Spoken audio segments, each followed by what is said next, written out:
श्री परमात्मने नमः। श्री रामचरितमानस अध्याय अयोध्या कांड, पेज 452 आगे।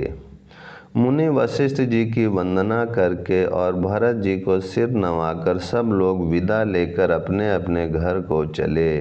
जगत में भरत जी का जीवन धन्य है, इस प्रकार कहते हुए वे उनके शील और स्नेह की सराहना करते जाते हैं। आपस में कहते हैं, बड़ा काम हुआ। सभी चलने की तैयारी करने लगे। जिसको भी घर की रखवाली के लिए रहो ऐसा कहकर रखते हैं, वही समझता है मानो मेरी गर्दन मारी गई। कोई कहते हैं, रहने के लिए किसी को भी मत कहो। जगत में जीवन का लाभ कौन नहीं चाहता। वह संपत्ति, घर, सुख, मित्र, माता पिता, भाई जल जाए जो श्री राम जी के चरणों के सम्मुख होने में हंसते हुए प्रसन्नता पूर्वक सहायता ना करें। घर घर लोग अनेकों प्रकार की सवारियां सजा रहे हैं। हृदय में बड़ा हर्ष है कि सवेरे चलना है। भरत जी ने घर जाकर विचार किया कि नगर, घोड़े, हाथी, महल, खजाना आदि सारी संपत्ति श्री रघुनाथ जी की है। यदि उसकी रक्षा की व्यवस्था किए बिना उसे ऐसे ही छोड़कर चल दूं, तो परिणाम में मेरी भलाई नहीं है, क्योंकि स्वामी का द्रोह सब पापों में शिरोमणि श्रेष्ठ है। सेवक वही है जो स्वामी का हित करे, चाहे कोई करोड़ों दोष क्यों न दे। भरत जी ने ऐसा विचार कर ऐसे विश्वास पात्र सेवकों को बुलाया जो कभी स्वप्न में भी अपने धर्म से नहीं डिगे थे। भरत जी ने उनको सब भेद समझाकर फिर उत्तम धर्म बतलाया और जो जिस योग्य था उसे उसी काम पर नियुक्त कर दिया। सब व्यवस्था करके रक्षकों को रखकर भरत जी राम माता कौशल्या जी के पास गए। स्नेह के सुजान, प्रेम के तत्व को जानने वाले भरत जी ने सब माताओं को आर्त दुखी जानकर उनके लिए पालकियां तैयार करने तथा सुखासन यान सुखपाल सजाने के लिए कहा।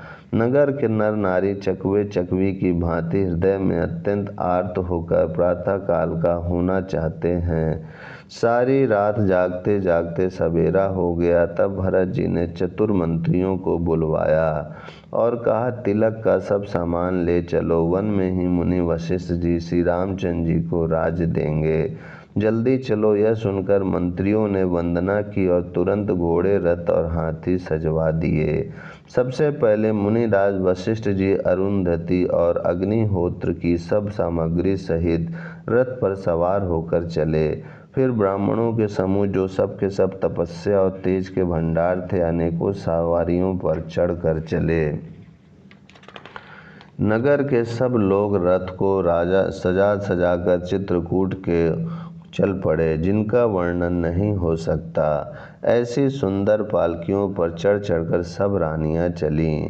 विश्वास पात्र सेवकों को नगर सौंपकर और सबको आदर पूर्वक रवाना करके तब श्री सीताराम जी के चरणों को स्मरण करके भरत शत्रुघ्न दोनों भाई चले। श्री राम जी के दर्शन के वश में हुए। दर्शन की अनन्य लालसा से सब नर नारी ऐसे चले मानो प्यासे हाथी हथनी जल को तक कर बड़ी तेजी से बावले हुए जा रहे हों। श्री सीताराम जी सब सुखों को छोड़कर वन में हैं। मन में ऐसा विचार करके छोटे भाई शत्रुघ्न जी सहित भरत जी पैदल ही चले जा रहे हैं। उनका स्नेह देखकर लोग प्रेम में मग्न हो गए और सब घोड़े, हाथी, रथों को छोड़कर उनसे उतरकर पैदल चलने लगे। तब श्री रामचंद्र जी की माता कौशल्या जी भरत जी के पास जाकर और अपनी पालकी उनके समीप खड़ी करके कोमल वाणी से बोली, हे बेटा, माता भलैया लेती है, तुम रथ पर चढ़ जाओ, नहीं तो सारा प्यारा परिवार दुखी हो जाएगा। तुम्हारे पैदल चलने से सभी लोग पैदल चलेंगे। शोक के मारे सब दुबले हो रहे हैं, पैदल रास्ते के योग्य नहीं है। माता की आज्ञा को सिर चढ़ाकर और उनके चरणों में सिर नवाकर दोनों भाई रथ पर चढ़कर चलने लगे। पहले दिन तमसा पर मुकाम करके दूसरा मुकाम गोमती के तीर पर किया। कोई दूध ही पीते, कोई फलाहार करते और कुछ लोग रात को एक ही बार भोजन करते हैं। भूषण और भोग विलास को छोड़कर सब लोग श्री रामचंद्र जी के लिए नियम और व्रत करते हैं। रात भर सई नदी के तट पर निवास करके सवेरे वहां से चल दिए और सब श्रृंगवेरपुर के समीप जा पहुँचे। निषाद राज ने जब सब समाचार सुने तो वह दुखी होकर हृदय में विचार करने लगा, क्या कारण है जो भरत वन को जा रहे हैं। मन में कुछ कपट भाव अवश्य है। यदि मन में कुटिलता न होती तो साथ में सेना क्यों ले चले हैं। समझते हैं कि छोटे भाई लक्ष्मण सहित श्री राम को मारकर सुख से निष्कंटक राज करूँगा।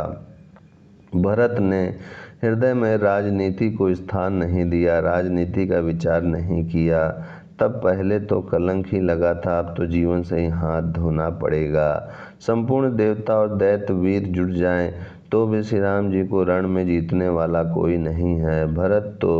भरत जो ऐसा कर रहे हैं इसमें आश्चर्य ही क्या है। विष की बेलें अमृत फल कभी नहीं फलती।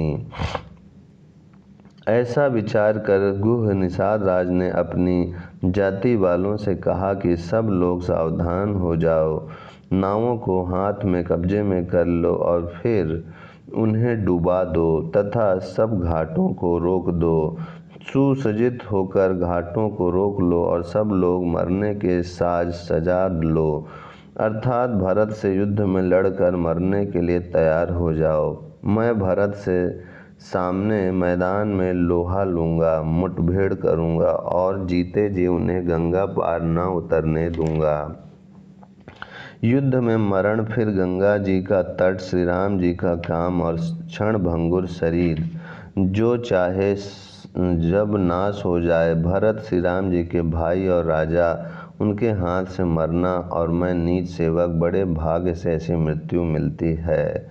मैं स्वामी के काम के लिए रण में लड़ाई करूंगा और 14 लोकों को अपने यश से उज्जवल कर दूंगा। श्री रघुनाथ जी के निमित्त प्राण त्याग दूंगा। मेरे तो दोनों ही हाथ में आनंद के लड्डू हैं, अर्थात जीत गया तो राम सेवक का यश प्राप्त करूंगा और मारा गया तो श्री राम जी की नित्य सेवा प्राप्त करूंगा। साधुओं के समाज में जिसकी गिनती नहीं और श्री राम जी के भक्तों में जिसका स्थान नहीं, वह जगत में पृथ्वी का भार होकर व्यर्थ ही जीता है। वह माता के यवन रूपी वृक्ष के काटने के लिए कुल्हाड़ा मात्र है। ओम शांति शांति शांति।